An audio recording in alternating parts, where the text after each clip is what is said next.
కోరుకుంటూ ఇంకా police instruction కూడా ఫాలో చేయాల్సిందిగా మరోసారి వినియోగించుకుంటూ అందరికీ నమస్కారం. పార్కింగ్ ప్లేసెస్ ఎక్కడెక్కడ పెట్టున్నారు?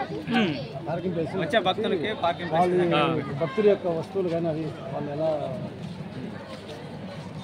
మన ఈ బ్రహ్మోత్సవాలకు సంబంధించి మెయిన్ పార్కింగ్ 2 పెట్టడం జరిగింది. ఒకటి నర్రవాడ ఎస్సీ కాలనీ, ఇక్కడ మెయిన్ పార్కింగ్ ఉంది. ఆ తర్వాత వడ్డిపాలెం దగ్గర పార్కింగ్ ప్లేస్ ఒకటి ఉండటం జరిగింది. ఈ బస్సులు కావచ్చు, పెద్ద పెద్ద వెహికల్స్ ఏమైనా సరే ఆ 2 పార్కింగ్ ప్లేసుల్లో పెట్టుకోవాల్సి ఉంటుంది. ఈ కొంతమంది తెలియక, కొంతమంది చెప్పినా కూడా వినకుండా కొంతమంది ఈ గుడి టెంపుల్ పరిసరాల్లోకి నార్మల్ రోడ్డు మీద తీసుకొస్తా ఉన్నారు. దానివల్ల ట్రాఫిక్ జామ్ అవుతా ఇబ్బంది పడుతూ ఉన్నారు. దయచేసి భక్తులు అర్థం చేసుకోండి. దాంతోపాటు ఈ పర్సులు కావచ్చు, ఈ ఏదైనా ఆభరణాలు కానీ విలువైన వస్తువులు కానీ జాగ్రత్తగా ఉంచుకోండి. దానికి సంబంధించి ఇక్కడ పోలీస్ అవుట్ పోస్ట్ ఉండడం జరిగింది. ఏమైనా మిస్ అయినా కానీ అంటే పోలీసు అవుట్ పోస్ట్ తెలియజేసినట్లయితే మేము దాన్ని వెంటనే వెరిఫై చేసి ఎవరైతే చేశారో వాళ్ళని క్యాచ్ చేయడం జరుగుతుంది.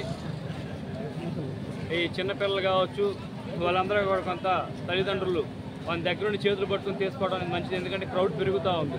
ఇవాళ ముఖ్యమైన రోజు 26వ తారీఖు, వాళ్ళ ముఖ్యమైన రోజు కళ్యాణం ఉంది. ఇప్పుడు కళ్యాణం జరిగింది. ఈవినింగ్ కల్చరల్ ప్రోగ్రామ్స్, అమ్మవారి ఊరేగింపు ఇదంతా ఉంటుంది. క్రౌడ్ పెరుగుతుంది కాబట్టి చిన్నపిల్లలను జాగ్రత్తగా చేతుల్లో పట్టుకొని తీసుకెళ్ళడానికి మంచిది.